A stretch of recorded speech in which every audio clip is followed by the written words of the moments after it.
Queridos alumnos, queridas alumnos, me alegra mucho volver a verles a todos ustedes. Deseo que la paz del Señor Jesucristo esté en sus vidas, en sus corazones, que puedan sentir la presencia de ese Dios maravilloso que nos acompaña y nos bendice en todo lo que hacemos, donde quiera que nosotros vamos. Pues confiamos que Dios, en su infinita misericordia, siga proveyéndonos de su hermosa compañía, de su hermoso poder a través del Espíritu Santo. Y que bueno, cada uno de nosotros, como dijo el apóstol, seamos fortalecidos en la fe de nuestro Señor Jesucristo, que creo que eso es lo más importante que nosotros quisiéramos tener. Bueno, pues bienvenidos a nuestra clase de Ministerio Educativo y vamos a continuar con lo que veníamos manejando acerca de las actividades de aprendizaje, ¿verdad? Estas actividades de aprendizaje, que son los métodos, importan mucho, importan demasiado, porque es con base en el método que nosotros podamos elegir, la efectividad y la receptividad que nosotros podamos tener de las personas, de los alumnos, de los niños, de los jóvenes, de los adultos, respecto de la enseñanza que querramos compartirles, ¿verdad? Así que bueno, vamos a continuar ahí y nos quedamos en una pregunta. Vimos básicamente que hay como tres formas de aprendizaje, ¿verdad? Vimos que una de ellas era cognitiva, que venía, ay, mi amor, que venía a estimular el razonamiento, el intelecto. Vimos una forma afectiva que tenía que ver con las emociones, con las decisiones, con las convicciones, y vimos una forma relacional o de comportamiento que básicamente se desarrolla a través de la práctica, del hacer. Así que son tres maneras distintas en las cuales nosotros podemos transmitir el conocimiento. Y recuerden que cada una de ellas tiene distintos rostros, vamos a decirlo de esa manera, distintas formas de expresión que vienen a ser como estas actividades de aprendizaje, ¿no? Que vienen a ser como esta lluvia de opciones que tenemos para ir incursionando en cada una de ellas, investigando cómo se hace cada una de ellas y aprovechándolas en el momento en que podamos estructurar nuestras lecciones y Dios nos dé la oportunidad de compartir estas lecciones. Bueno, la pregunta con la que nos quedamos es, no todos aprendemos de la misma manera, ¿verdad? Esto es así, influyen muchas cosas, pero la pregunta que a todos nos causa el deseo de saber es cómo hacerle, cómo saber qué método elegir, teniendo a veces disparidad. Y bueno, hay cuatro criterios prácticos, ¿verdad? Puede haber mucho más, pero cuatro criterios rectores que nos pueden a nosotros ir determinando qué método elegir y con base en ese método, pues tener, si no el 100% garantizada la efectividad y la eficiencia de la enseñanza, pero sí un alto grado de que nuestra enseñanza caiga en buenos corazones, en buena tierra y de fruto, ¿verdad? Fruto de justicia y de loor, como dijo el apóstol Pablo. Bueno, ¿cuáles serían estos cuatro criterios prácticos que podemos nosotros tomar en cuenta para elegir el método a utilizar? El primero de ellos es el criterio de los aprendices, ¿verdad? Siempre es muy importante saber cuál es el nivel que tiene nuestro grupo, ¿verdad? De personas respecto del aprendizaje. El primer criterio tiene que ver con la edad y las habilidades de nuestros alumnos. Son jóvenes, son inmaduros, están iniciando. Hay, hay personas, ¿verdad? Que nosotros, por ejemplo, armamos una lección y nuestra lección ya trae muchos conceptos que aprendimos en el seminario, pero tal vez nuestros estudiantes o nuestros hermanos pues no tienen este conocimiento que nosotros tenemos. Entonces hay que saber. O puede ser que aprendamos a estructurar una lección y con base en esa lección, ¿verdad? Podamos darle a alumnos que tienen mucho conocimiento de la Biblia. Entonces, o nos rebasan, o para ellos lo que nosotros podamos compartirles no tendría un poco de relevancia. Entonces, de acuerdo a su edad, es la manera en que habremos de elegir el método, ¿no? Como dije, si estamos en una congregación donde la mayoría de nuestros oyentes son mayores de edad o adultos, bueno, elijamos métodos que así sea. Y podamos elegir tal vez un método, si hay jóvenes dentro del sermón o de la enseñanza o del taller, y entonces elegir algo que también a ellos les llame la atención. No elijo un método para adultos si lo quiere aplicar para trabajarlo con los niños, o elegir un método, una forma, una manera de trabajar con los niños si querramos aplicarla con nuestros alumnos. Este criterio hace la pregunta, ¿verdad? ¿Quiénes son mis alumnos? Esto es fundamental. ¿Quiénes van a recibir mi enseñanza? ¿Verdad? Son mujeres, ¿ok? ¿En qué condiciones están? ¿Verdad? Son hombres, ¿en qué condiciones se encuentran? Hay una cosa en particular que los une. Eh, los métodos tienen que estar siempre al nivel del estudiante. El profesor o el predicador o predicadora, maestro, maestra, tiene que adecuarse en la medida de lo posible, ¿verdad? Nosotros no podemos tener solo un grupo de jóvenes de 20 años. Pues no, no. Vamos a tener de 17, 18, 19, 20, 21, 22, 25 años. Es un rango de edad, pero que ese rango de edad sí nos identifica a nosotros para saber qué podríamos hacer. ¿Cómo hacer? Como les dije, un buen método es el encuadre grupal, que se le conoce. El encuadre grupal significa hacer preguntas disparadoras o referenciales para conocer de bote pronto, de primera mano, el nivel de conocimiento que tienen nuestros oyentes en función del tema que queremos comentarles, ¿verdad? Es decir, si, como lo hicimos en alguna clase, ¿no? Yo quiero saber cuántos saben del Antiguo Testamento. Entonces les hago un jueguito, ¿verdad? De preguntas con opciones. Y entonces, al saber las respuestas, me doy cuenta cuánto ustedes saben del Antiguo Testamento. Si la mayoría contesta de 20 preguntas, 15, 18, 19, entonces tengo que saber que hay un gran conocimiento y me tengo que aplicar en cuanto a las fuentes que tengo que usar para transmitir la enseñanza. Si la mayoría contesta 10, 8, 5, 4, me doy cuenta entonces que tengo que empezar de lo básico. No puedo empezar a trabajar en cosas elevadas, diríamos, sino tenemos que trabajar siempre en lo más básico para que de lo básico ir hacia adelante. Bueno, preguntas así, ¿verdad? Nos ayudan a nosotros a saber quiénes son nuestros alumnos y con base en eso, adecuar la lección que hemos preparado. Entonces, primer criterio, vea quiénes son sus alumnos, qué edades tienen, cómo están conformados.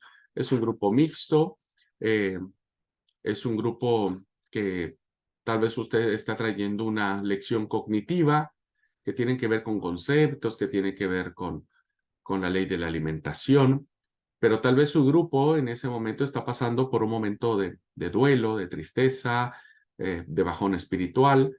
Esto es muy importante. El profesor tiene que saber adecuar su enseñanza con base al grupo que tiene, ¿verdad? Y vuelvo a repetir, si su grupo está iniciando, inicie por lo básico, de conceptos básicos, palabras básicas. Si su grupo ya es avanzado y si usted ya lo ha ido trayendo, en el caso, por ejemplo, de nosotros, pues ya ahorita ya podemos manejar conceptos más elevados que los que habíamos manejado en primer año, ¿no? Ahora ya muchos manejamos otro vocabulario. Bueno, entonces eso permite apretar un poco la tuerca. Apretar un poco la tuerca, entonces los alumnos aprenden. Segundo criterio que tenemos para saber qué método o actividad de aprendizaje podemos hacer es cuál es el propósito que tenemos de la lección, ¿no? ¿Qué propósito queremos plantear? ¿Hacia dónde queremos llevar la enseñanza? En este segundo criterio, la pregunta que habremos de contestarnos es, ¿cuál es el propósito que quiero alcanzar? ¿Qué quiero que mis alumnos aprendan? Esto viene muy de la mano, queridos alumnos, cuando vimos la materia de sermón expositivo, que a veces nuestros sermones no es que no les falten ideas, hay muchas ideas, solo que no están conectadas, ¿no? No están conectadas. Y al no estar conectadas, pues no hay un eje de enseñanza, no hay un punto donde el alumno se pare y diga, hoy aprendí esto, ¿no? Y entonces, en este segundo criterio es, ¿qué es lo que quiere que sus alumnos aprendan? De ese taller, de esa charla, de eso que usted quiere compartir, ¿qué es lo que quiere que aprendan? Entonces, aquí hay que hacer un poquitito, separar la paja del trigo, ¿verdad? Que no es fácil, pero si nosotros aprendemos a separar lo que es paja y nos concentramos en lo que es trigo, en lo que es lo verdaderamente importante, entonces eso ayuda para que todos podamos ah, llegar a buen puerto en cuanto al propósito de la enseñanza.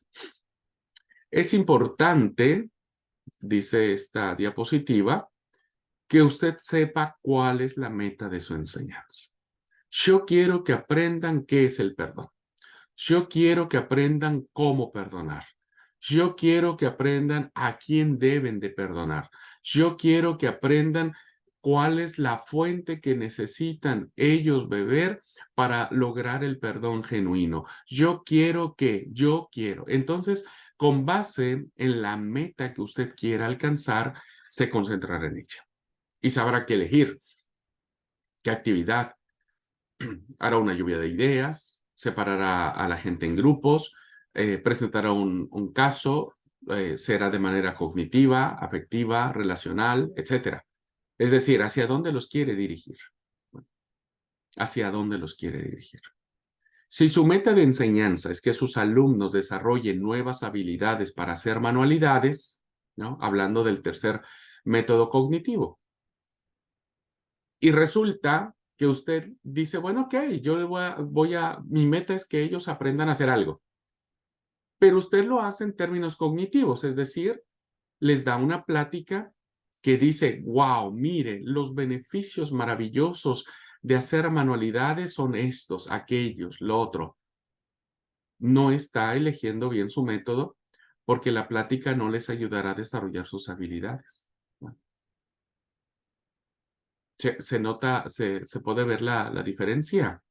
Y eso pasa mucho, hermanos, ¿eh? Muchísimo, muchísimo, muchísimo. Más de la cuenta. ¿Qué es lo que yo les decía? A veces cuando escuchamos sermones del perdón, siempre decimos, ok, si el perdón, ya sabemos qué es el perdón, ya sabemos que hay que perdonar. Tenemos que amar a Dios. Eso nadie lo duda. Pero ¿cómo? ¿No? Tenemos que vivir una vida unida a Cristo. Bueno, eso nadie lo duda. Eso todo en términos intelectuales, tenemos una meridiana idea de lo que significa estar unido a Jesús, ¿verdad? Pero ahora, ¿cómo le hago? ¿Cómo sé? ¿Qué evidencia puedo dar en mi vida de saber que estoy unido a Jesús? En fin, depende de la meta que usted tenga. En este ejemplo es un ejemplo muy claro. Si usted quiere que sus alumnos desarrollen habilidades, no le dé una plática, llévelos a hacer las cosas, ¿no? Compre materiales, este, fórmelos en grupo, deje que ellos hagan, que armen, que creen, que construyan. No sé, lo que usted quiera, depende de la meta de aprendizaje que usted quiera que tenga, ¿no? Y si su meta solamente es conceptual, no, yo solo quiero que aprendan lo que significa perdonar. Bueno, dale, elegí algo que quede muy claro en la mente de tus alumnos qué significa perdonar. Así que en este caso habría que hacer un taller, como dice la diapositiva, hay que hacer un taller, ¿verdad?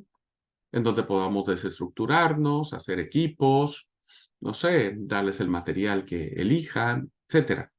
Ustedes tienen que hacer algo que les permita cumplir el propósito de su meta.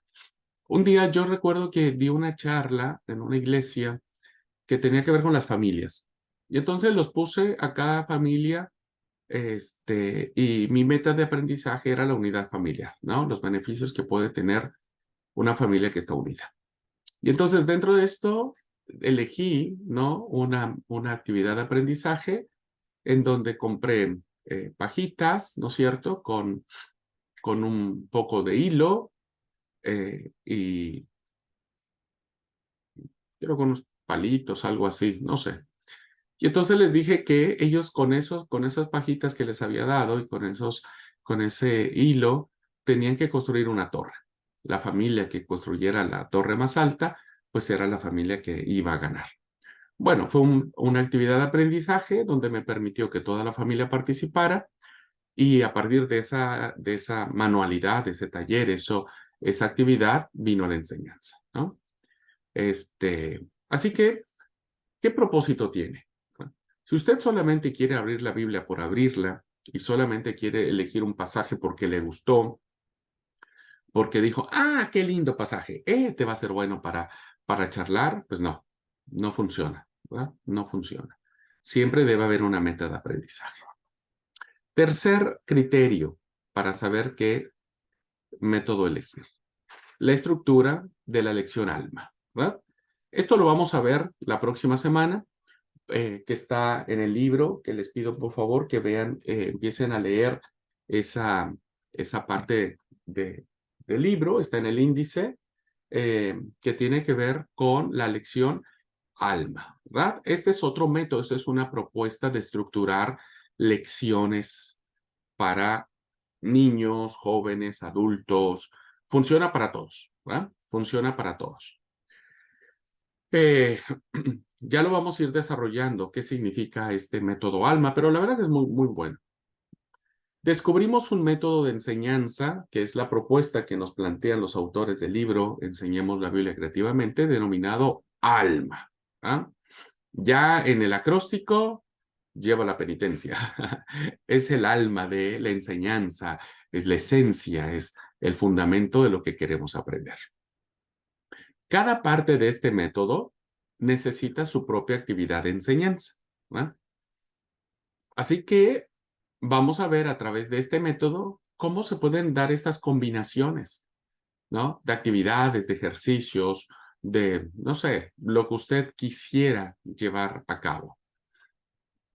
A ver, aquí hay una pregunta. Ah, Bere ya avanzó.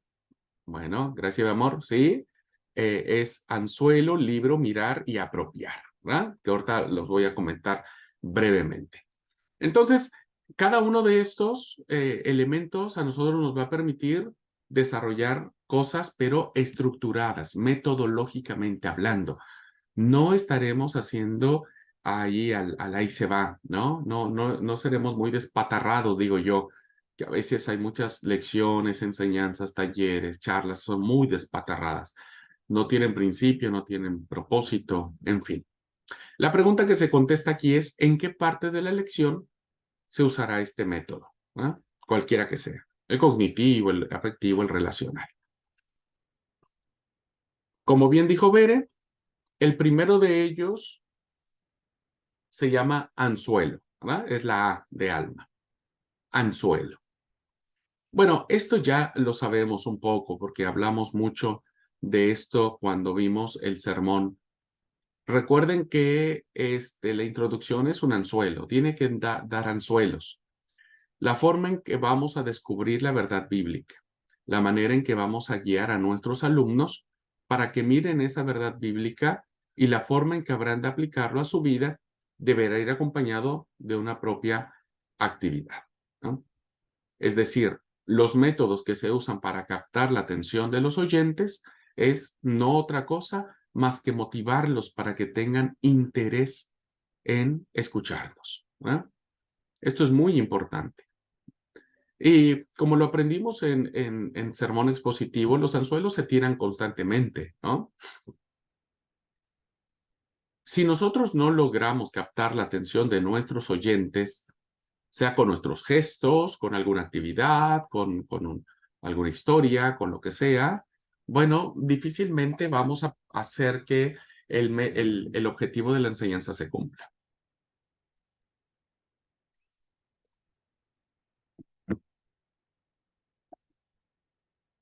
Así que los métodos que se usan en esta parte de la lección deben motivar el interés del estudiante. Con frecuencia estos métodos evocan la esfera afectiva y evocan una reacción inicial en el estudiante. No sé si ustedes se acuerdan cuál era el método de anzuelo que yo les compartía. Oh, pues ya tiene 2 años. No creo que se acuerden. Pero si ustedes han estado practicando el sermón expositivo y han cambiado sus formas de enseñanza y dejan de hacer siempre lo mismo, bueno, sabrán cuál es el mejor anzuelo que se tiene, ¿verdad? ¿Alguien recuerda? ¿O qué anzuelos ustedes usan para cuando predican? Para captar la atención de sus oyentes, o cuando una charla, o para los niños.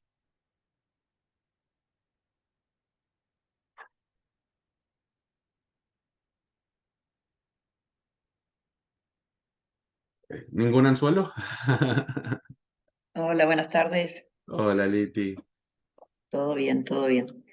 Bueno, yo puedo decir que uno de los anzuelos puede ser hacer una introducción contando una anécdota, una historia, Ujú.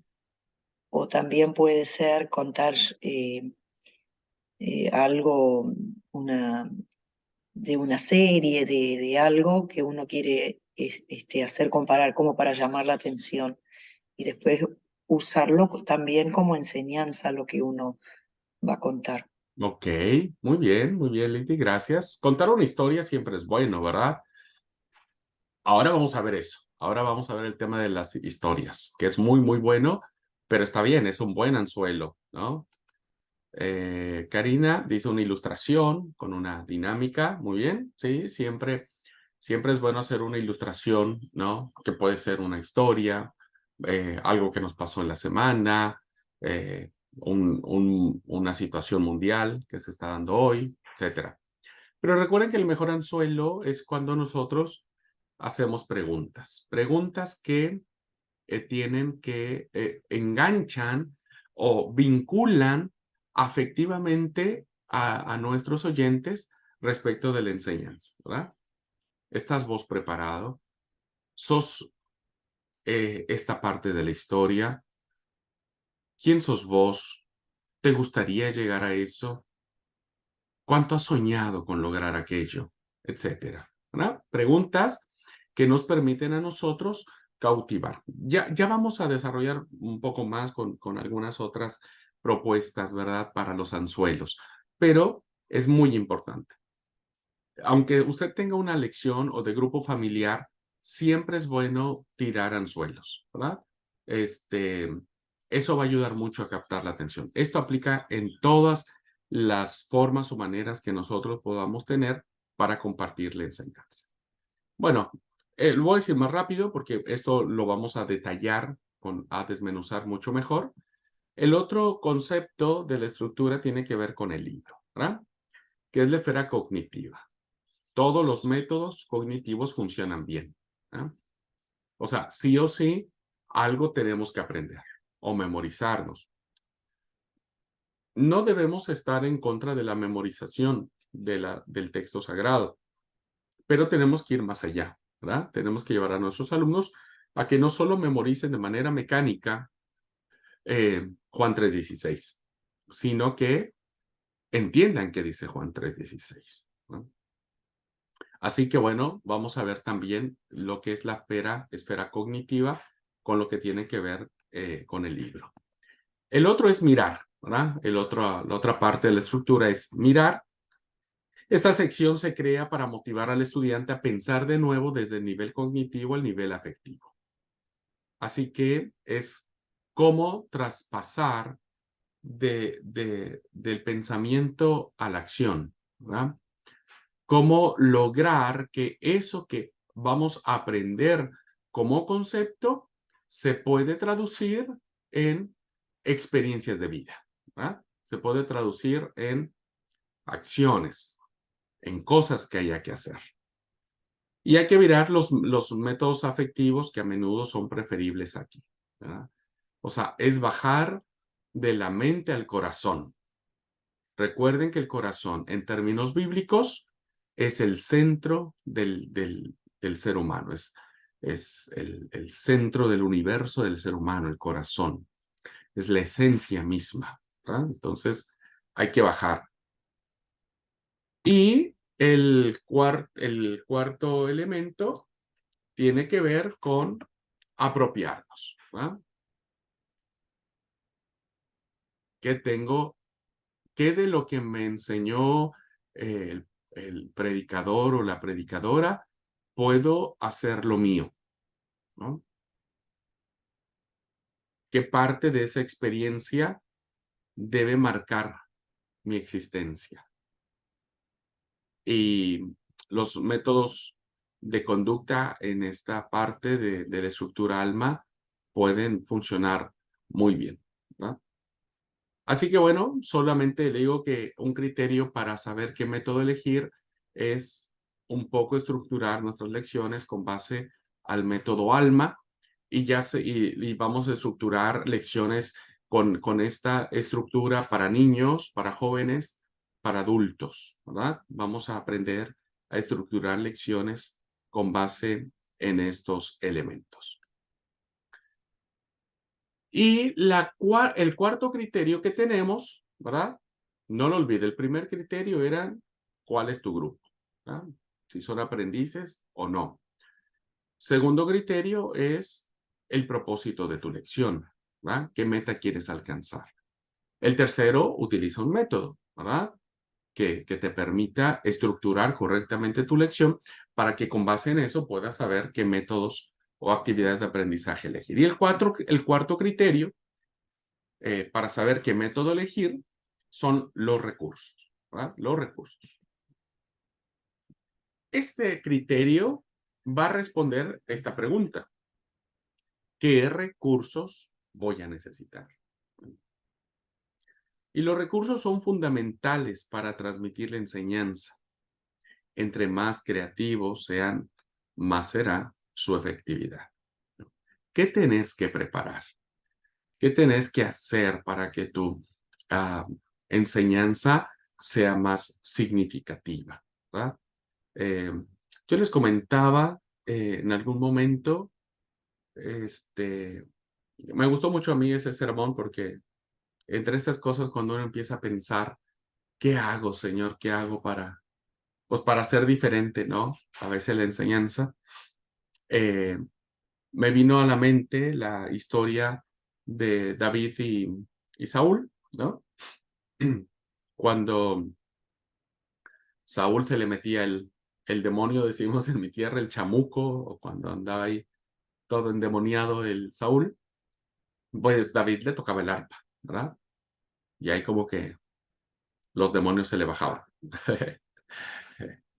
Este, y entonces resulta que esta es la historia en donde Saúl varias veces, más de 2 veces, le lanzó una lanza, válgase la redundancia, a David. David en esas ocasiones logra esquivar la lanza porque Saúl quería matar, ¿verdad? Quería clavar a David. Bueno, cuando era esa historia, dices, bueno, ¿cómo la traduzco, verdad? O sea, ¿cómo la traigo? ¿Qué enseñanzas puedo sacar de esto? Así que, bueno, ideé un método que me permitía reafirmar mi enseñanza cognitiva, pero a la vez afectiva y a la vez de comportamiento. Y entonces se me ocurrió, y bueno, aquí mi esposa siempre es recómplice, Bere es la que me ayuda a hacer eso. Yo no sé, yo no tengo la mayor creatividad del mundo, pero Bere es genia y maravillosa en eso, así que le dije, che, quiero hacer esto, ¿vos podés hacerme una lanza? Vos estás en pedo, me dice, ¿cómo que una lanza? Sí, hacemos una lanza, che, yo no tengo ni idea, pero bueno, dale, dale, tranquilo, dice, yo te hago tu lanza. Bueno, parecía yo guricito, ¿viste? Cuando la mami le hace cositas así para llevar al festival. Bueno, bueno, ese se lució mi mujer, hizo con un palo de escoba, lo adornó, le hizo una flecha con cartón, y bueno, recopaba mi lanza, yo iba re chocho con mi lanza. Cuando llegué a la iglesia, todos veían así como, yo, este tipo trae una, una lanza, ¿no? Ya desde ahí uno decía. Entonces, eh, bueno, recuerdo que en ese sermón hice la representación, ¿no? Cuando Saúl le lanzaba. Entonces, tenía yo cuidado de lanzar del lado de la pared donde no lastimara a nadie. Entonces dije, yo así Saúl le lanzaba y lanzaba la lanza a la pared, ¿no? Y todos se quedaron así como sorprendidos. Bueno, así seguro David se sintió cuando lo querían matar. Y entonces yo le dije, bueno, muchas personas, ¿no? Nos lanzan cosas. Ah, dice Karina que creo que estuvo en ese sermón. Bueno, si es que sí, se está acordando. Yo decía, así la gente nos lanza cosas, ¿no es cierto? Eh, una envidia, una crítica, un chisme, hablar mal de nosotros, nos lastiman, nos humillan. Pero nosotros tenemos que esquivar esas lanzas, no tenemos que dejar que nos hagan daño, ¿no? No tenemos que dejar que nos hagan daño. Y David no era pavo tampoco, entonces se hacía a un lado. Y entonces yo le decía a la iglesia, nosotros también tenemos que hacernos a un lado. Lo que pasa es que hay gente que se deja que las lanzas le peguen. Y entonces viven enojadas, chinchudas, resentidas, un montón de cosas, ¿no? Y yo le dije, no, hay que esquivar las lanzas, ¿verdad? Hay que esquivar las lanzas. Y bueno, cuando ya estaba cerrando el sermón, dije, no, ahora esperen un poco. Todavía me falta decirles algo más. David pudo haber elegido tomar la lanza que cayó junto o cerca de él y devolvérsela a Saúl. Y seguramente que David le iba a atinar a Saúl. Seguramente David lo iba a matar, no le iba a errar. Y entonces en el sermón les dije, bueno, vean que nosotros no debemos tampoco lastimar a nadie. No tenemos que ser chismosos ni cizañosos con nadie. No tenemos que ofender con nuestras palabras a nadie. En fin, ¿qué quiero decir con esto? Que uno cuando idea la meta o el propósito de tu lección, tienes que saber qué recursos, ¿verdad? Y lo único que necesité fue una lanza. Que si alguien necesita una, Bere puede hacérselas tranquilamente. Bueno, ¿qué recursos? Hay que invertir a veces, ¿verdad? Un poco de creatividad, un poco de cosas como para hacer más efectiva nuestra enseñanza. Los recursos que emplee y los que se llegue deberán ser compatibles con la enseñanza que usted quiera dar. Ser, nada debe ser disparar, o sea, nada debe estar improvisado. Todo debe estar en armonía tanto para el tipo de alumnos que tenemos como para la meta de enseñanza que queremos hacer. Tanto el método ALMA debe ser coronado con los materiales adecuados para impartir la lección. ¿Ah? Entonces, siempre, cuando hay oportunidad y demás, metan la creatividad y entonces los recursos que ustedes quieran les van a permitir decir, ok, ¿qué actividad puedo hacer? ¿Ah? Y no soy muy buen actor, pero entonces si yo hago la representación de un Saúl que está enojado porque quiere matar a David, porque tiene los demonios adentro, pues no me costó mucho trabajo, ¿verdad? A veces me comporto como si tuviera todos los demonios adentro, pero hay que hacerlo de una manera tan viva que la gente diga, wow, así pudo haber sido, ¿verdad? Así que bueno, 4 criterios, queridos alumnos, que ojalá si los hacemos, pues podemos nosotros lograr muchas cosas lindas, ¿verdad? Ahora,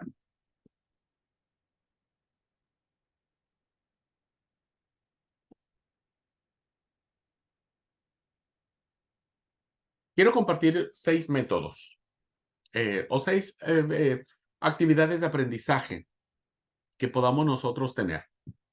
A ver, hay un montón más, ¿verdad? Pero déjenme compartir 6. A continuación, les daremos 6 métodos para que usted lo considere al momento de planear la lección que quiere compartir, ¿verdad? Entonces, puede elegir uno de ellos. Primero, primer consejo, qué sé yo, propuesta, o contar historias, ¿verdad? Bueno, ya les dije, contar historias no es fácil, ¿verdad? También he dicho, y lo dije en el sermón expositivo, si usted no sabe contar historias, no la cuente. No la cuente, ¿verdad? O aprendemos a contar historias, o mejor no las contamos. Pero es mejor aprender a contarlas, ¿ah? La pregunta es, ¿por qué las historias son tan importantes para enseñar? ¿Por qué? Y bueno, esta es la respuesta. Porque las historias crean interés. Porque las historias entretienen. Porque las historias instruyen. Porque las historias ilustran. Porque las historias motivan. Porque las historias desafían. Porque las historias dan el ejemplo. Porque las historias tocan el corazón. Porque las historias enseñan. Y, sobre todo, porque las historias motivan a nuestros oyentes a transformar sus vidas, ¿no? Bueno, no es difícil entender esta parte a la luz de la persona de Jesús. A Jesús le encantaba contar historias, ¿verdad? Una de ellas que tenemos regrabada y que casi ya nos la aprendemos de memoria, Jesús dijo, les voy a contar una historia, ¿verdad? Les voy a contar una historia. Había un hombre que tenía 2 hijos y cuenta la historia, ¿no? Una historia que creó el interés, que entretuvo a la gente, que la instruyó, que la ilustró, que la motivó, que la desafió, que dio el ejemplo, que tocó sus corazones, que les enseñó y que hasta hoy en nuestros días transforma y sigue transformando la vida de miles y miles y miles de personas. ¿Mm?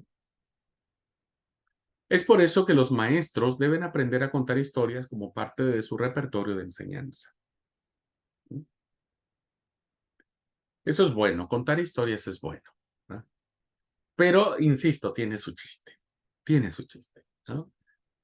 Hay que gesticular, hay que modular la voz, hay que hacer inflexiones, hay que trabajar el cuerpo, hay que mover las piernas, hay que mover los pies, ¿ah? Pero tenemos que aprender. Fíjense el valor que tiene contar una historia. Vale la pena recordar unas pocas palabras de consejos. Les voy a dar una breve lista de sugerencias para aquellos que cuentan historias. Eh, si usted no cuenta historias o no sabe contar historias, espero en Dios que podamos contactar, no lo sé, no sé si nos dan esta materia, pero si en un taller aparte, en algún momento vamos a tener una narrativa bíblica que tiene que ver con esto, ¿no? Con saber contar historias. Bueno, empiece contándoselas a su perrito, ¿verdad? Que él no se va a reír de usted. Llame a su perrito o a su mascotita y dígale, che, vení, te voy a contar una historia. Cuéntele la historia al perrito como si se la estuviera contando a alguien, ¿verdad? Bueno, el siguiente paso, cuéntesela a alguien que le tenga mucha confianza, a su esposo, su esposa, su hijo, su hija, su papá, qué sé yo, alguien, un amigo, una amiga. Sí, te voy a contar una historia y decime si te gusta o no, ¿verdad? Bueno, de esa manera uno va desarrollando el hábito o la condición de contar historias. Esta lista está ajustada principalmente para los que usan historias que ilustran la lección, no para los maestros de niños que usan una historia como una lección. Esto es muy importante, ¿verdad? Las historias ilustran las lecciones, apoyan las lecciones, motivan, sustentan, ah, eh, le dan sentido a la lección, pero no es la lección, ¿verdad? En el caso de los niños, la historia es la lección, ¿verdad? La historia es la lección. En el caso nuestro, No, la historia no es la lección, ¿verdad? Es solamente un recurso. Ahora, ¿cuáles serían estos consejos para los que quieren aprender a contar historias? Les aconsejo leer libros que tienen que ver con esta forma de narrar las cosas. Yo siempre les he aconsejado, sé que a muchos no les gusta el autor, sé que, en fin, a algunos les gusta Max Lucado, a algunos no les gusta Max Lucado, bueno, algunas situaciones, es respetable, pero Max Lucado sabe contar historias, sabe contar historias. Entonces, lean los libros de Max Lucado, ¿verdad? Que son los que al menos yo aprendí. Seguramente hay algunos más, no puedo darles, bueno, hay otros libros que pueden leer.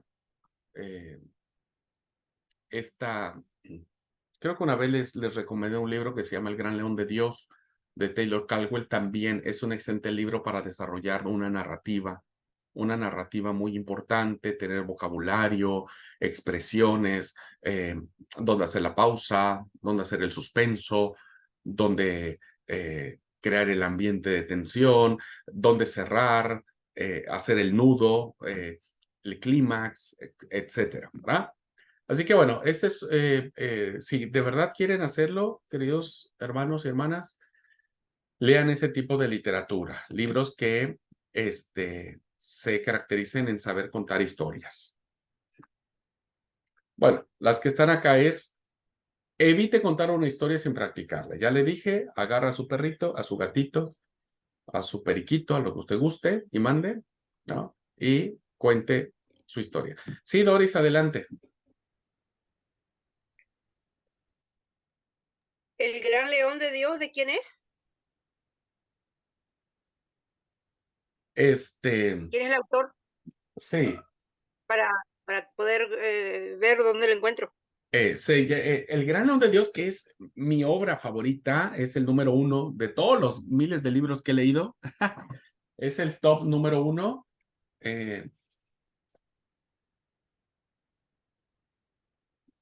Hay en varias presentaciones. Yo lo tengo en esta presentación de bolsillo. Miren, está tan viejito ya. Ya es muy, muy viejito. Yo lo compré. No, siempre tengo por costumbre ponerle fecha a mis libros. Esta de tener fácil unos 20 años, más o menos. A ver si se ve ahí. Es Taylor Caldwell. Caldwell. Caldwell. Taylor Caldwell. Y el libro se llama El Gran León de Dios.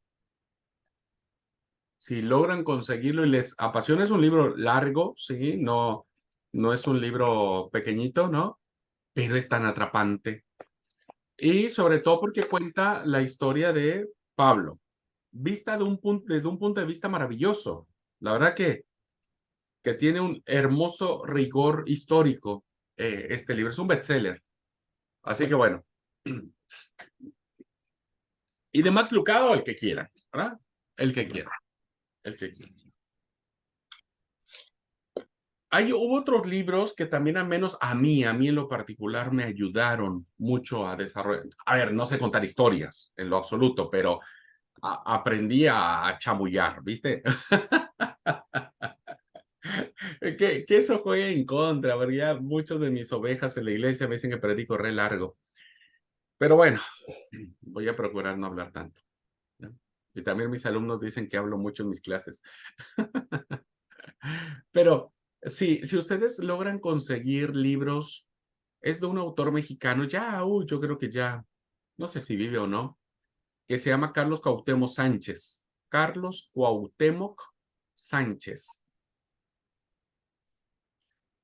También, y de verdad son libros muy, muy buenos, muy, muy buenos.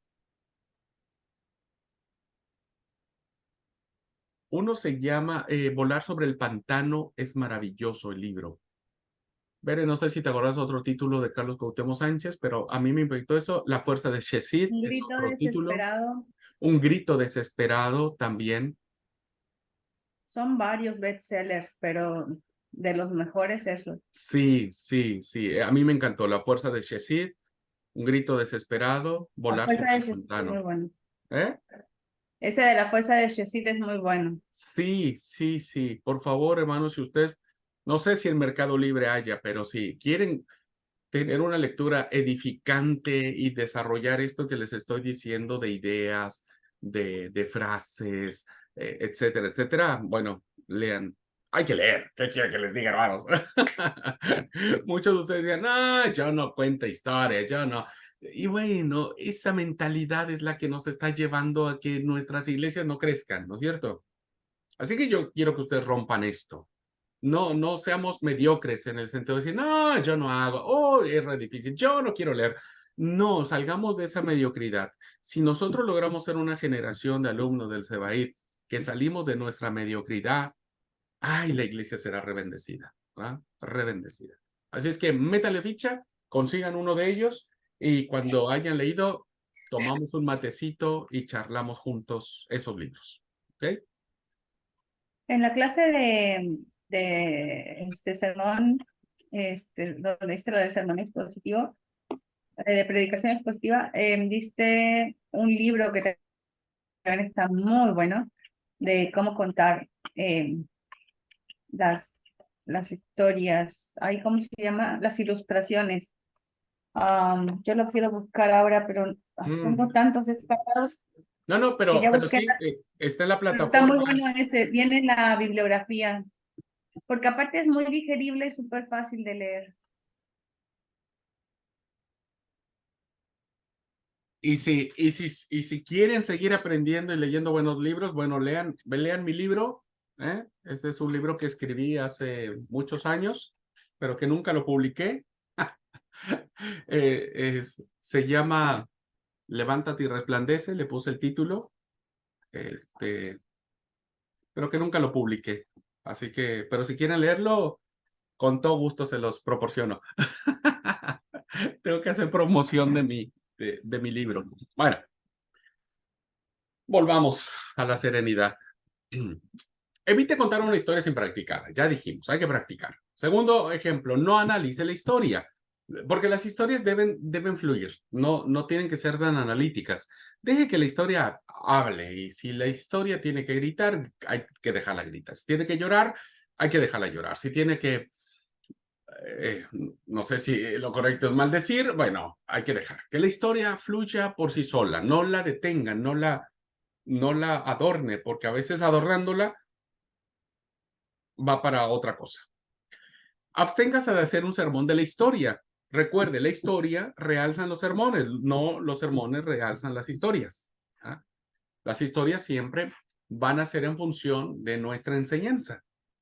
Si está dando un grupo familiar, si está dando la lección del mate, de la correr, de mi papá y yo, o no sé cómo se llaman, o está en un sermón, o está dando un taller, deje que las historias sostengan, le den color, le den sabor a su enseñanza, pero no al revés. ¿Okay? No haga un sermón de su historia. Manténgala vívida, esto es muy importante. Cuando uno cuenta una historia, hermanos, uno la tiene que recrear lo más que se pueda, ¿verdad? Use palabras, yo le aconsejo, cuando usted quiera contar una historia, cualquiera que ésta sea, cierre los ojos e imagínesela. Imagínesela, ¿no? Imagínese el momento. Me gusta mucho la historia del sabio de Israel en el libro de los Proverbios cuando dice, yo un día me levanté, me acerqué al balcón de mi casa y vi pasar entre la multitud a un chico fatuo, insensato, de entre todos los chicos que había allí. Y vi dirigirse sus pasos hacia la casa de enfrente, donde una prostituta, una ramera, lo esperaba, ¿verdad? Bueno, hay que cerrar los ojos, ¿verdad? Imaginarse cómo sería el balcón, si sería de noche, si sería de día, imaginarse a la gente que va, que viene, hombres, mujeres, personas que tal vez van vendiendo un producto, o que hay una tienda frente de la casa del sabio. Imaginémonos a la prostituta, ¿verdad? Cerramos los ojos, Imaginémoslo cómo sería esa mujer, cómo sería ese chico, alto, bajo, gordo, flaco, morocho, polaco. Cierre los ojos, imagínese toda la escena y eso cuéntelo, ¿verdad? Cuéntelo como algo que es vivo. Eso causa mayor impacto, ¿verdad? Porque si usted le dice, bueno, voy a contar una historia de un hombre que se acercó a su balcón y vio a un chico que estaba entre la multitud y era fatuo y se iba a la casa de la prostituta, pues, pues qué bien, no nos dice nada, ¿verdad? Bueno, mantenga vívido siempre, esto es muy importante. Asegúrese que las historias sean apropiadas a los grupos de edad y al contexto, ¿verdad? Me da risa porque un ponente que es genial, yo tengo a varios, admiro a muchas personas de los líderes aquí de la iglesia cuando te exponen y demás, y uno de ellos dijo, bueno, yo les voy a contar ahora el chiste, pero les voy a contar un chiste, pero ahora que estuvimos en Masía, pero ahora les voy a decir que era un chiste, porque yo donde lo conté, nunca supieron que era un chiste. y, y la verdad que el tipo es un capo, me encanta cómo expone sus ideas, todo, la verdad me reencanta, pero había que analizar el auditorio, ¿no es cierto? Donde uno lo dice. Bueno, las historias pasan lo mismo. Hay que saber qué historias contar, dónde contarlas, con quién contarlas, por qué contarlas, ¿verdad? Si es una historia para niños, bueno, acuérdese, lenguaje para niños. Si es para jóvenes, utilice el lenguaje de jóvenes. Si es para adolescentes, mucho más. Si es para adultos, etcétera. Visualice la historia. Ahí, bueno, ahí ya me salté. En lugar de memorizarla, visualícela y deja que fluya. Yo siempre digo, deje que fluya y usted recréela, vea la historia con los ojos de la mente, ¿no? Esto es buenísimo. Vea la historia con los ojos de la mente. La creatividad tiene que ir más allá. Considere el nivel de vocabulario de los estudiantes, ¿no? Si usted cuenta un chiste que es, por ejemplo, tiene humor negro o, ¿cómo le llaman? O ácido o, no sé, no, irónico, y si su auditorio no lo es, pues no, ni le van a entender, ¿verdad? Ni le van a entender. Cuídese de los asuntos sin importancia. Saque la paja, no le dé vueltas tampoco tanto al asunto. Trate de ser concreto, pues si no, imagínese, usted tiene 40 minutos, 30 minutos para dar el sermón, la enseñanza y demás, y 20 minutos se la pasa contando la historia, pues no. Evite los detalles, los excesos de los detalles a veces confunden. No haga uso excesivo de objetos, de ilustraciones, deje que las palabras sean lo que comuniquen. Por eso el arte de contar historias es el arte de la palabra, ¿verdad? El cautivar la palabra. ¿Quieren aprender más? Obras de teatro, vaya a ver buenas obras de teatro. También eso ayuda mucho. Evite pedir reacciones, ¿verdad? Bueno, les voy a contar una historia, pero quiero que se rían. No le pida que la gente se ría. Usted tiene que contar la historia y tiene que hacerla, si quiere que se rían, pues que tiene que contarla para que se rían, ¿no? Bueno, les voy a contar una historia, pero lloren, por favor, al final, si no me voy a sentir mal. No, tampoco. Permita que la historia se procese en la mente de los aprendices. Y finalmente, no ilustren una historia. Es decir, las historias dentro de otras historias tal vez funcionen en escrito, pero no cuando las comunicamos, ¿verdad? No cuente una historia para contar otra. ¿Qué quiero decir con esto?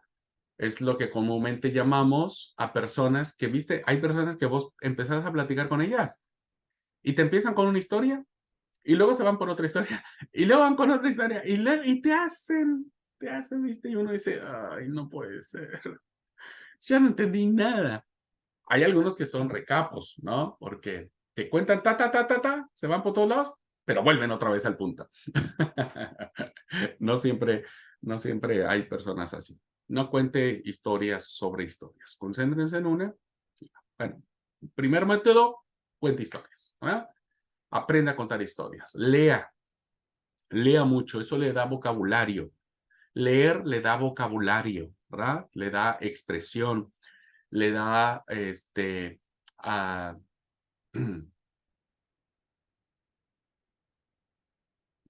como es, sí, un bagaje de palabras, ¿no?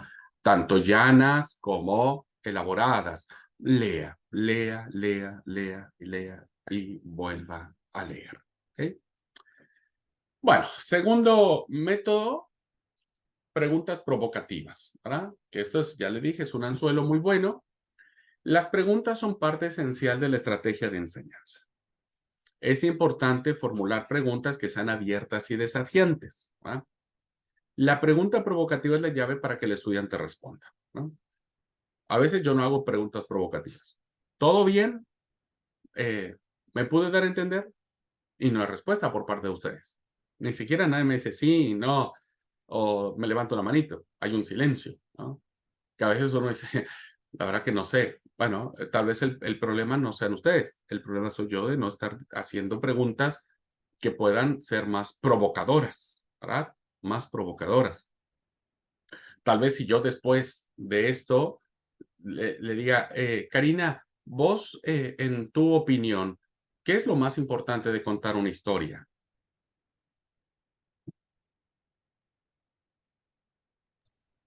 En mi opinión, y depende del auditorio que tengamos, si es niños, adolescente o adulto. En los niños, por ahí en la historia, hay que hacer muchas mímicas, muchos gestos, hasta bailar, hasta saltar, muchas cosas, pero a un adolescente ya no, ya es Claro. diferente, y a unos adultos más diferente todavía. Muy Por ahí bien. sí, van algunas mímicas o algo, pero ya es muy poco. Gracias, Karina. ¿Vieron? Tuve que hacer una pregunta provocativa para sacar una información valiosa. ¿No viste? Si yo hubiera dicho, alumnos, ¿todo bien hasta acá? ¿Vamos bien? ¿Alguna pregunta? Nadie me hubiera dicho. ¿O algún comentario? Nadie me hubiera dicho. ¿Por qué ha pasado? Nadie me dice nada. Pero hoy hice una pregunta provocativa a alguien en particular y miren la respuesta que me dio. Re bien, re lindo. Bueno, eso tiene que suceder. ¿Ah? Las preguntas deben probar el pensamiento y motivar a otros. Diálogos. Yo puedo seguir dialogando ahora con Karina diciendo, ok, ¿y qué actividad pensarías que sería linda para los niños o qué para los adultos? Y podríamos seguir dialogando con base en estas preguntas provocativas. Las preguntas cerradas tienen respuestas de palabras solo que están bien o mal. ¿No? ¿Sí o no? Ajá, sí, manito arriba. Pero eso no nos ayuda. ¿Por qué? Porque si nosotros queremos encontrar respuestas de alguien, hay que elaborar o formular preguntas que provoquen en nuestros estudiantes o nuestro auditorio pensar. Tal vez hoy a Karina la agarré así, ¿viste? Pero ¿qué va a pasar? Si yo sigo con este método, no soy muy ducho en esto, pero si yo sigo en este método, seguramente más de uno va a estar pendiente, pues si me va a preguntar a mí, ¿verdad? Y yo no quiero quedarme helado. Bueno, esto, ¿verdad? Provoca que haya una mejor y mayor participación, ¿verdad? Las preguntas abiertas fomentan la participación del estudiante. Las preguntas abiertas. ¿Qué pensás? ¿No? ¿Qué pensás de esta situación? Ah, mira, yo pienso esto y lo otro, pero ¿por qué lo pensás? Siempre estas preguntas que van llevando. Hubo un método muy bueno en la filosofía griega que usaron los grandes filósofos griegos. No estoy recordando quién lo empleó, si fue Sócrates o Aristóteles, que tenía que ver con la mayéutica, ¿ah? El método de la mayéutica. Y el método de la mayéutica era aprender a través de pregunta-respuesta, ¿no? ¿Qué es lo que hacen los niños? Los niños hacen mucha mayéutica. ¿Y por qué? ¿No? Bueno, es que es por esto. Ajá, ¿y por qué aquello? Ah, bueno, es que, pero ¿y por qué el otro? ¿No? Entonces, se hace una cadena que a veces es sin fin, ¿verdad? Para llegar a conocimientos más elevados. Así es que aprendamos a formular preguntas correctas, preguntas profundas, ¿verdad? Preguntas provocativas que le permitan a ustedes tener información y decir, ok, yo sé, Karina, entonces que sí, sí está en la lección, sí, sí captó la idea, ¿me entendés? Sí captó la idea. Si Karina me hubiera dicho otra cosa ahí que nada tenía que ver, dije, entonces necesito reafirmar la enseñanza que estoy compartiendo, ¿verdad? Bueno, Bere dice que es de Sortes. No, ya después dijo que era de Sócrates. Ok, Sócrates era el que inventó la mayéutica. Bien. ¿Alguna pregunta de este apartado?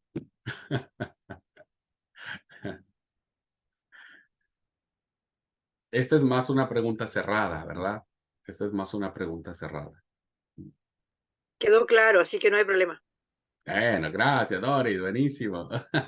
Sigue siendo una pregunta cerrada porque no me da mucha información. Yo solo sé que para Doris le quedó claro, ¿verdad? Pero yo tengo que hacer una pregunta más profunda para saber si a Doris le quedó claro o no, ¿verdad? Bueno, no voy a hacer el ejercicio, Doris, no se preocupe. Para eso será el examen oral que vamos a tener en la otra materia, ¿verdad? Ahí vamos a hacer las preguntas que motiven el pensamiento y la respuesta. Bueno, 3. Casos de estudio, ¿no? Esta es una actividad de aprendizaje muy buena, muy buena, ¿no? Porque los casos de estudio son un tipo de historias, ¿verdad? Solo que esta se analiza. Esto es muy bueno. Les voy a dar un caso, ¿verdad? Sultanito se casó con Perenganito y del casamiento tuvieron tantos hijos. Bueno, resulta que ellos se pelearon y ahora tienen que dividirse a los hijos. ¿Quién creen ustedes que tenga que quedarse con los hijos? ¿La mamá o el papá? Bueno, hagamos 2 equipos. Bueno, el equipo A va a ser la mamá. Y este equipo va a elaborar las razones por las cuales ella debe quedarse con la gurizada, ¿verdad? Y este otro equipo va a ser el papá, ¿verdad? Y va a narrar, va a elaborar todas las razones que puedan tener como papá para quedarse con la gurizada, ¿verdad? O con los niños, perdón. Y al final hacemos una conclusión. A ver, ¿qué razones? ¿Qué razones? Ok, confrontemos las razones que tuvieron y saquemos una conclusión. Bueno, esto es más o menos, ¿verdad? Brindan información a los estudiantes acerca de una situación o incidente de la vida de una persona. Al estudiante se le dan los detalles especiales del caso y un juego de preguntas para considerar. Por lo general, los estudiantes en grupo intercambian impresiones acerca del caso basándose en las preguntas que se proveen. ¿Qué es lo que les digo? Bueno, ¿qué hacemos? ¿Verdad? Los casos de estudio son una forma excelente de generar interacciones y opiniones en la clase, ¿no? Una chica fue violada. La chica tiene 16 años. La chica fue violada. Y ella quiere abortar, ¿verdad? Porque quedó embarazada producto de la violación. Quiere abortar.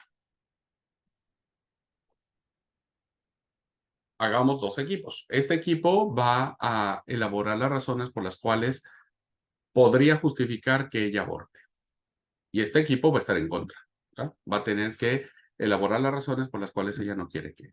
Es interesante las opiniones que se pueden vertir al respecto, ¿verdad? Uno crea un ambiente de esta reflexión, ¿no? Y el maestro se convierte en moderador, en facilitador.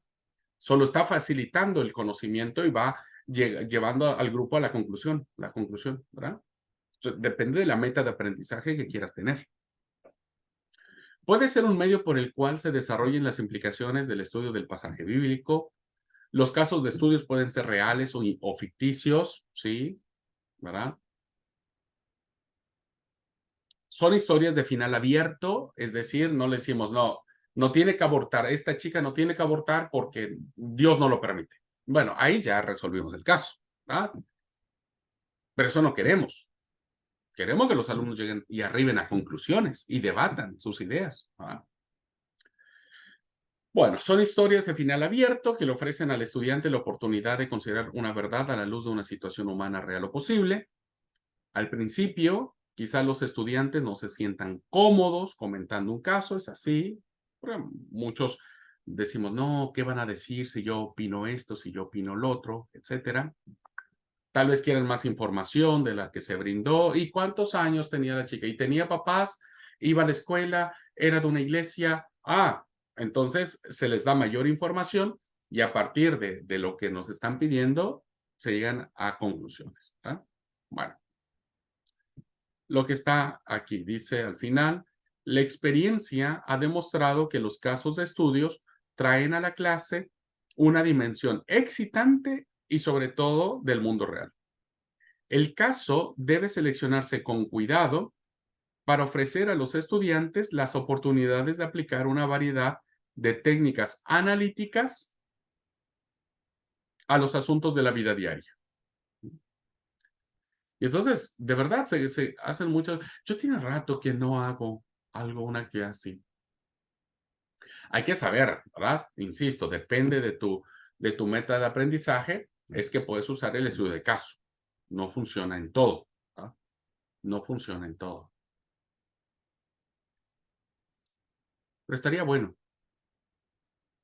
Si ustedes también se animan a hacer algún estudio de caso en alguna enseñanza que tengan, un sermón, en un taller y demás, bueno, nos comparten sus beneficios que tuvo esta clase. ¿Okay? ¿Alguien ha trabajado con estudios de caso en sus enseñanzas?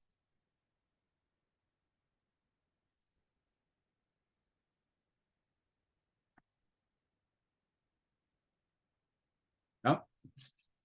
Bueno, es que no es común, ¿no? No es común. Porque, bueno, siempre nosotros decimos, vamos a hablar del aborto. ¿La chica tiene que abortar? No. Punto. ¿Listo? Ya está. Y podemos dar nosotros nuestras razones. Pero esto pasa, por ejemplo, con los jóvenes. Vos no le puedes dar una razón tuya. Deja escuchar a los jóvenes, escuchar a los adolescentes. Hacer preguntas provocadoras que te permitan a ti aprender. Y mira, el profesor o el maestro o el pastor o el tallerista o el predicador, quien sea, debemos aprender, ¿verdad? Debemos aprender. Y siempre dejando que los demás hablen es una excelente forma de hacerlos aprender. Cuarta estrategia, comentarios. Formular preguntas, mantener al grupo en el tópico que se está comentando, tratar con personas que monopolizan la conversación, trabajar con tipos de personas difíciles y alcanzar el consenso del grupo, son solo varias de las habilidades que el líder necesita desarrollar. Así que los comentarios son apropiados en el proceso de la enseñanza creativa de la Biblia. ¿Por qué? Porque los mismos proporcionan una avenida para que un grupo explore el significado e implicaciones de un pasaje, o de una situación, o de una enseñanza. Por eso siempre al final de cada clase los profesores les decimos a todos ustedes dudas, preguntas, comentarios, ¿no? Porque el comentario es la visión personal que tiene el estudiante en función del tema que se ha planteado. Y entonces el estudiante no siempre va a estar de acuerdo con el profesor, ¿verdad? No, yo no estoy de acuerdo con lo que dijo, ¿no? No estoy de acuerdo, pero no digo nada, ¿no? Pero no digo nada. Y eso tampoco es bueno, ¿no? Entonces, muchos de nosotros no estamos acostumbrados a hacer nuestros comentarios. Nos lo guardamos. Por lo regular, si ya la hora de terminar la clase ya está. No hago comentarios, pues si no, mis compañeros me van a matar si yo levanto la mano para hacer un comentario cuando ya todos nos queremos ir. Entonces no hacemos comentarios. Pero los comentarios son buenos, proporcionan toda la información. Esto para ustedes va a ser fundamental cuando termine una clase. Incluso no se da mucho en los sermones porque, bueno, tenemos ya una estructura, pero estaría bueno, ¿verdad? A veces funciona, a veces no, dependiendo de la iglesia, porque yo he estado en lugares donde el predicador dice, bueno, ¿qué piensan de lo que dije? Si hay algún hermanito que no tiene reparo en hablar y no controlar su lengua, pues a veces eso se convierte en algo malo, ¿ah? Bueno, yo no estoy de acuerdo con lo que usted dijo, porque lo que usted dice no es correcto, porque eso no dice la Biblia, porque etcétera, etcétera, etcétera, etcétera. Pero si están en lugares donde hay confianza, ¿no? Aquí nosotros en la Iglesia del Dorado, no es por presumir, pero tenemos toda esa confianza del mundo que si alguien después de que termine un sermón dice, bueno, ¿qué piensan, qué opinan?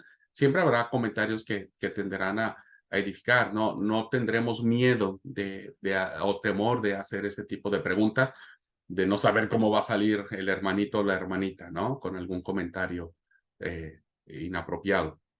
Entonces, si hay lugares donde pueda hacerse, estaría bueno, ¿verdad? Después de que usted termine, ¿qué piensan, hermanos, de lo que les dije? ¿Qué piensan de los consejos que le di de cómo perdonar? Ah, yo pienso que está bien porque creo que eso a mí me funcionó o le agradezco mucho porque yo no sabía cómo hacerlo y ahora con esto que hemos aprendido, ahora sé cómo hacerlo, ¿verdad? Entonces, eso ya a vos te dice, listo, valió la pena, cumplí la meta del aprendizaje. ¿Entendés? Entonces, ábranse siempre. No tengan miedo a que la gente comente, ¿verdad? No tengan miedo. Tengan la humildad siempre de reconocer cuando algo no sepan y tengan la grandeza para agradecer lo que Dios les ha permitido compartir. Quinto, grupos de intercambio. Bueno, los grupos son muy buenos, ¿verdad? Son muy buenos. Haga grupos. Eso es bueno porque a veces la gente no se anima a hablar en términos cuando hay mucha gente, ¿verdad? Pero cuando hacemos grupos pequeños, la gente habla. Pues no le queda de otra. No le queda de otra. Y lo que a veces queremos es que la gente hable, ¿verdad?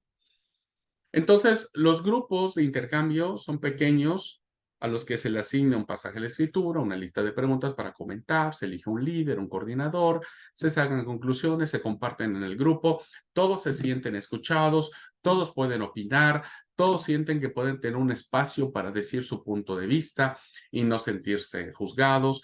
Esto funciona muchísimo, ¿verdad? Es muy, muy bueno, muy, muy bueno. Bueno, no hay mucho más que decir sobre eso. Los grupos de trabajo son buenos. Cuando ustedes trabajan en grupos para hacer sus trabajos, bueno, se intercambian conocimientos, charlas, se conocen. Esto ha sido muy bueno porque hay algunos que ni se conocen ni saben que existen.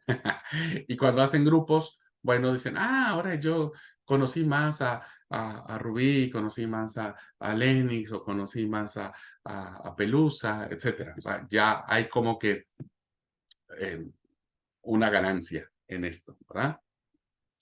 Y finalmente, las conferencias. Las conferencias, bueno, yo lo traigo porque lo plantean los autores del libro. Las conferencias vendrían a ser como, pues, los sermones, ¿verdad? Vendrían a ser un tipo de... Ustedes han estado en varias conferencias que el seminario ofrece, ¿verdad? ¿Se acuerdan cuando hemos ofrecido conferencias? La última fue sobre la eclesiología. Bueno, hubo 4 grandes charlas, hubo una conferencia, diríamos, una ponencia, otros le llaman, una exposición, una disertación, algunos otros le llaman. Bueno, y ha habido excelentes ponencias, ¿no? O conferencias, con presentaciones, con historias, con buenos métodos. Así que algún día yo confío en Dios de que ustedes puedan dar alguna conferencia, alguna charla dentro de los diplomados que nosotros podamos hacer. Y eh, no es tan personalizada porque la conferencia es más como, insisto, el sermón donde acabas de dictar la conferencia, o sea, es un espacio de preguntas y respuestas y ahí queda, ¿no? No está mal. Yo creo que es un buen método de enseñanza, ¿verdad? Las conferencias. Bueno, 6 métodos que podemos echar mano de ellos. Si, imagínense, si incorporamos estos 6 métodos a nuestras formas de enseñanza, créanme que haciendo una combinación vamos a tener una variedad, va a haber fondo, va a haber forma, va a haber muy buena enseñanza y sobre todo enseñanza que impacta en la vida de nuestros oyentes. Bueno, finalmente, para terminar la clase, voy a dejar como ejemplo y después tomamos un tiempito para charlar si es que tienen alguna pregunta, alguna duda, algún comentario. Solamente esto quedará en la plataforma. Ustedes lo podrán después ver con mayor calma. Jesús como el maestro de maestros, ¿verdad? Jesús es un maestro que enseñó la Biblia creativamente, diríamos, ¿verdad? Él fue sumamente creativo y por eso su enseñanza es milenaria, es sagrada, es espiritual, es contextual, es inspiradora, motivadora, es desafiante, es transformadora, en fin, ¿verdad? En fin. Jesús fue el modelo consumado de la enseñanza creativa de la Biblia. Los informes de la metodología de enseñanza, de sus enseñanzas son impresionantes. Y este autor llamado Robert Joseph Schaum enumera 20 ejemplos del uso de las metodologías tan diversas que Jesús empleó para su enseñanza. Él usó lecciones por medios de objetos. Bueno, están las citas, no las vamos a leer, pero ustedes, por favor, léanlas y descubran ustedes mismos los métodos, ¿no? Tuvo puntos de contacto. Tenía propósitos en su enseñanza. Hacía solución de problemas. Conversaba infinitamente. O sea, Jesús era un conversador por excelencia. Hacía preguntas. Según dicen los evangelios, Jesús formuló más de 100 preguntas, fíjense, más de 100 preguntas con el propósito de provocar que la gente pensara y buscara la verdad. Preguntas, las preguntas provocadoras. Esto es interesante. Respuestas. Jesús usó las respuestas que le daban para llevar a la gente de donde estaba a donde necesitaba estar para desarrollarse espiritualmente. Jesús motivó a la gente a descubrir la verdad. Hacía conferencias. El Sermón del Monte podría llamarse una conferencia. Ay, perdón, ¿qué hice? Usaba las parábolas, eso ya lo sabemos, ¿no? Son historias que se cuentan con una enseñanza en sí misma. Parábolas, muchas parábolas. Usaba las escrituras, ¿verdad? El libro. Jesús citó extensamente el Antiguo Testamento para enseñar a la gente la verdad de Dios. Por eso nuestra enseñanza debe ser bíblica, ¿verdad? Sí o sí, debe ser bíblica. Él sabía el momento justo para enseñar, ¿verdad? Cuando escribió en tierra. Usaba el método de contraste. Bueno, esto es, pero si hacemos lo otro, ¿no? Hacía un contraste. Usaba ejemplos concretos y literales. ¿Ven las aves del cielo? Bueno, un poco. Usaba símbolos. Hacía grupos grandes, grupos pequeños. Tenía oportunidades de enseñanzas personalizadas. Nicodemo, uno de ellos. Daba el ejemplo, que es fundamental. El ejemplo para Jesús es fundamental. Los motivaba siempre a sus oyentes. No los retaba, no les bajaba palos, sino los motivaba para que hicieran cada vez mejor. Usaba la impresión y la expresión. Jesús fue un contador de historias, pero no crean que no se le movió un pelo de la cabeza, ¿no? O sea, usaba todo su cuerpo para contar historias. Por eso esa serie de Chosen, ¿puede ser? El elegido es muy buena. Nosotros hemos visto solamente la primera temporada, pero creo que ya estaba a salir la cuarta, algo así vi un poco. Bueno, quien ha visto esta serie, me encanta porque me encanta ver a un Jesús así. ¿Verdad? Me encanta un Jesús así. No el Jesús de Mel Gibson, ni el Jesús de Hollywood, ni el Jesús de las películas que aparecen en Semana Santa. Y finalmente se daba a sí mismo. Él era la enseñanza en sí mismo. Él era el motivo, el ejemplo, la razón para aprender y para que otros aprendieran de él. ¿verdad? Así que Jesús fue un maestro perito por excelencia, ¿no? Los métodos son importantes, queridos alumnos. Los métodos son importantes. Y en la medida en que nosotros empleemos los métodos necesarios para desarrollar, en esa medida haremos cosas maravillosas. Muy bien. Y es así como terminaríamos esta clase que se tituló Los métodos hacen la diferencia. Muy bien, ¿alguna pregunta, algún comentario, alguna duda? ¿Qué les dice esto? ¿Cómo los desafía en su rol de enseñanza? Si es que los desafía, claro.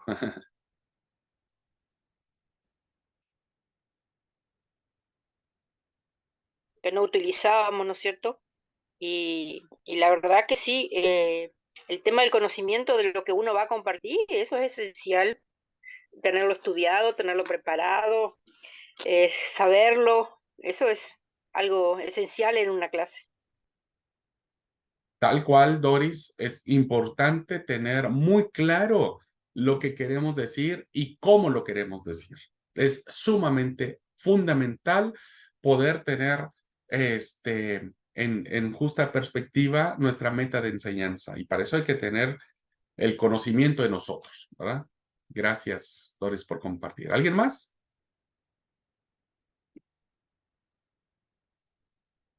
¿Están listos para su próxima enseñanza? Hola, buenas tardes. Hola, Marisa. Sí, yo lo que decía, pensaba cómo se nota cuando, o sea, ¿no es cierto?, que alguien va a explicar algo, enseñar o dirigir algo, cómo se nota cuando no está preparado, ¿no? Y yo no sé, antes por ahí uno no prestaba atención por ahí en eso, pero ahora con tantos detalles, ¿no es cierto?, que vamos aprendiendo día a día en lo que es el seminario, ay, a veces da unos nervios que y bueno, pero qué va a ser, es así nomás, ponerlo en práctica y tratar de mejorar día a día y muy bueno, muy bueno. Creo que vamos a continuar el otro año en el seminario, así que vamos cuarto año. Vamos a hacer un cuarto piso. Sí, sí, yo sé que es desafiante, hermano, pero de verdad yo los llamo, los invito, los exhorto, los animo, los amenazo, lo que quieran. Pero si nosotros cambiamos nuestros métodos de enseñanza, los resultados van a ser diferentes, ¿no? Karina, adelante. Sí, a mí me desafía mucho de enseñar a adultos, eso sí, porque bueno, con los niños he enseñado muchos años y bueno, por ahí es más fácil, porque, porque es diferente, como usted dijo, uno toma la historia y enseña a partir de la historia, y a un adulto no, es diferente. Y con los niños, por ahí uno también tiene que tener mucha creatividad, bueno, que es algo que a mí me sale, de tener la creatividad, pero también considero que tenemos que saber improvisar en una clase con los niños, porque no sabemos cómo se va a dar la clase ese día. Son muchas las cuestiones, porque los niños son impredecibles. Y bueno, con los adultos a mí me desafía bastante, porque he estado enseñando, he estado discipulando a adultos y la verdad que muchas veces la creatividad con los adultos me superó y bueno, ¿viste? Es diferente. Sí, sí, Karina, vos sabés que dijiste algo re interesante que tiene que ver con la improvisación. Sí, hay momentos en donde uno tiene que improvisar. En los niños tienes que improvisar. Lo mismo pasa en las lecciones. Si vos vas con una idea de enseñanza, pero resulta que tu grupo está en otra onda o está pasando por otros momentos, tenés que improvisar para ajustarte al momento y a la circunstancia, ¿verdad? Que es como dije, Vos preparaste una lección sobre el diezmo, ¿no? Pero tu grupo está pasando por un momento de duelo, por ejemplo. Bueno, no les hables del diezmo, porque el diezmo no les va a consolar, les va a amargar más la vida, van a hacer que lloren más. Pero lo que quiero decir es lo siguiente, se improvisa y no se improvisa. La improvisación es cuando se nota que no nos preparamos y entonces improvisamos. Y la improvisación, cuando no nos preparamos, se nota y es desastrosa. Y es desastrosa. Pero cuando improvisamos, pero traemos detrás una preparación, entonces ni se nota que estamos improvisando. No se nota. Nosotros sí sabemos que improvisamos. Incluso muchos dicen, wow, qué lindo estuvo. Y dijeron, si supieras que me la saqué de la manga, si supieras que me la saqué de la manga, pero nadie se dio cuenta, ¿verdad? Improvisaste, pero porque venías preparada, porque traes un bagaje ya de preparación, ¿entendés? Y entonces decir, no voy a hablar de Melquisedec, voy a hablar del libro de Lamentaciones, por ejemplo, en este ejemplo que estoy tomando. Y entonces la gente dice, uy, qué hermoso, estuvo todo. Pues sí, si supieras que cambié todo en el momento. Pero el que improvisa sin tener una preparación, se nota. Se nota porque va para todos lados, habla cualquier cosa y se nota y es desastrosa la improvisación así. Desastrosa. Por eso, ustedes que van a improvisar, no se va a notar. No se van a notar, porque ustedes ya tienen una preparación, ya su mente empieza a trabajar, decir, a ver, no, ¿de dónde agarro? Ay, me acordé de una clase que tuvimos sobre esto, listo, y te vas por ahí, ¿verdad? Y no se nota, pero hay que estar preparado siempre, ¿verdad? Así que gracias por plantear eso. Y de los niños, ¿qué quiere que te diga? Sí, los niños es más fácil, pero es una gran responsabilidad. O sea, fácil entre comillas, ¿verdad? Fácil entre comillas. A mí me pones con los niños y te los aguanto, no sé, 10 minutos y ya está. Y empiezo a colgar a cada guricido de un árbol, ¿verdad? Y ya está. Pero hay personas como vos que no. Claro, es fácil cuando uno trabajó muchos años y sabe. Lo mismo, estuvo Héctor un tiempo en la escuelita y los chicos le subieron por la cabeza, Es como que no pudo, los chicos sí le quisieron un montón, claro, porque ellos hicieron lo que quisieron con el maestro, pero bueno, nosotros, bueno, a mí en particular me es más fácil con los niños porque, bueno, justamente porque tengo esa creatividad de trabajar con ellos y bueno, y también la creatividad de la improvisación, así como usted dijo, uno tiene que estar preparado para improvisar. Claro. No es que uno va a dar una lección sin saber de qué se trata. Y bueno, ¿viste? Y con los adultos, sí, con los adultos es un tema. Sí, es un tema. Ya vamos a aprender, vamos a tratar de estructurarla una lección alma para adultos, ¿verdad? Para adultos. Ya vamos a aprender, hay que desafiarnos un poco. Yo ahora ya para dar charlas a los jóvenes, yo ya me siento bien desactualizado. Yo ya no estoy aceptando ninguna invitación que me hacen para una charla para jóvenes. No sé. Pero sin embargo, cuando se habla con los jóvenes que usted da charlas, están encantados. Así que no sé si usted está tan desactualizado así. Porque yo he hablado con jóvenes que usted dio charlas y la verdad es que quedaron encantadísimos. No, pues ahí ya me levantaste el ánimo, Marisabel. Yo a veces decía, yo creo que no estoy llegando yo a nadie. Decía Adriana la otra vez, por ejemplo, cuando tenía... Chao, decía Adriana la otra vez, por ejemplo, cuando usted trajo una charla para matrimonio en el campamento el año pasado, ¿se acuerda? Sí. Y decía Adriana, cuando era Abraham y Bere que van a dar, eso, ay, no sé, uno tiene una tranquilidad porque sabemos que va a ser buenísimo. O sea, yo pienso que por ahí no es que usted se tiene que bajar la autoestima, a todos les gusta. Y, o sea, le llega a los chicos, a los jóvenes, le llega a las parejas jóvenes, o sea, los jóvenes, digamos, ¿no? Pero es como dice Karina, cada uno en su lugar. Yo, por ejemplo, con los niños, cuando usted dijo el otro día que iba a hacer que cada uno haga trabajo sobre lo que no da, dije, por el amor de Dios, yo voy a decir que me gusta todo, porque yo con los niños cero. Es como usted, yo voy a estar 5 minutos y no, y yo ya no tengo la paciencia para, no, y creatividad menos, no, no es para mí. No, no, no, no. Voy a, como dice, ganchitos y colgarla a todos. Hoy por hoy los chicos, por ejemplo, ellos son muy despiertos, muy vivos, digamos así. Bueno, le vas a engañar con cualquier cosa o hacerle entender que ellos queden tranquilos.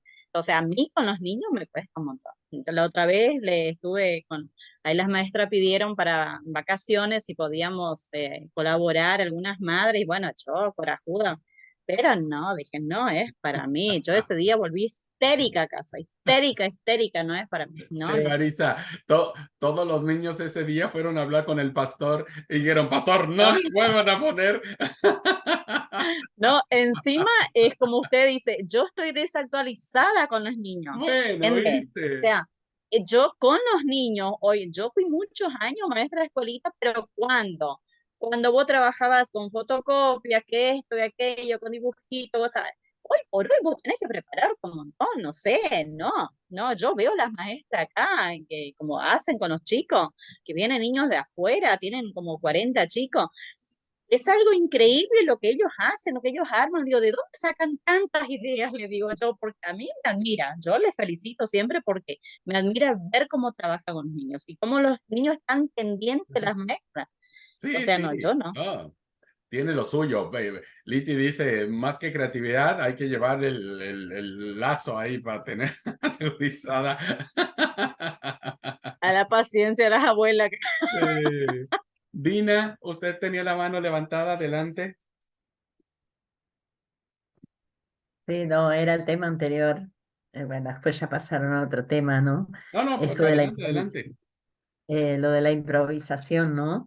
Yo Ujú. creo que improvisa el que no está en el tema del estudio y la preparación continua, porque puede agarrar, a mí me pasó en mi experiencia de radio 2 veces que no me llegó quién iba a traer la reflexión y había que entrar con la reflexión y no apareció, 2 veces me pasó solamente. Y bueno, uno si está en el tema, aparece las palabras. Ese día sí estuve con los 10 minutos porque siempre me excedo, pero o sea, después lo comentábamos con mi compañera, ¿no? Decíamos, no es improvisar, pero cuando hay que improvisar y no queda otro, el Señor provee. Pero es cuando uno está en el tema del estudio continuo, de la lectura, la preparación. Uno echa mano y se ajusta a lo que las circunstancias dan. No, no, no, y a Marisa que se quede tranquila que ya somos dos para los chicos. Yo fui maestra de niños, pero ya está, ya fue una etapa cerrada. No tengo esa creatividad. Así que Marisa, tranqui, somos dos. No, mis respetos para las maestras de niños, mis respetos. La verdad que yo acá en El Dorado No, tengo a dos maestras que me quito el sombrero, mis respetos para ellas dos. Yo creo sí. una cosita, que es más fácil ser maestra de niños que de adolescentes. Bueno, ese es otro cantar de los cantares. Pero bueno, por ahí, a mí, por ejemplo, ya adolescentes, jóvenes, por ahí como que ya me iba a gustar más, porque no tenés que usar tantas manualidades y creatividad de que juego, que esto, que aquello, no sé, porque ahí como que una buena preparación me encantaría, eso sí. Empecé a dar estudio para algunos jóvenes acá en casa y eso sí me gustó. O sea, y siempre le entraba con muchas preguntas, o sea, pregunta va a hacerle pensar, no que conteste, sino que quede en el aire, para que hagan, que piensen. Y siempre que finalizábamos los estudios, le dejaba una pregunta, por ejemplo, que piensen durante la semana. Y bueno, y ahí la otra semana arrancábamos con eso. O sea, eso por ahí me gusta, pero ya con los niños, no, ya pasó mi época, no. Bueno, bueno, lo importante es esto, es ir despertando nuestra conciencia de la importancia que tiene nuestro aprendizaje, nuestros métodos, nuestra forma de transmitir el conocimiento, porque eso será el resultado que se tenga de nuestra enseñanza, ¿verdad? De nuestra enseñanza. Bueno, pues si no hay algún otro comentario, dejo que lean por favor esta con la que vamos a trabajar, el método ALMA, que está según el libro en la 221.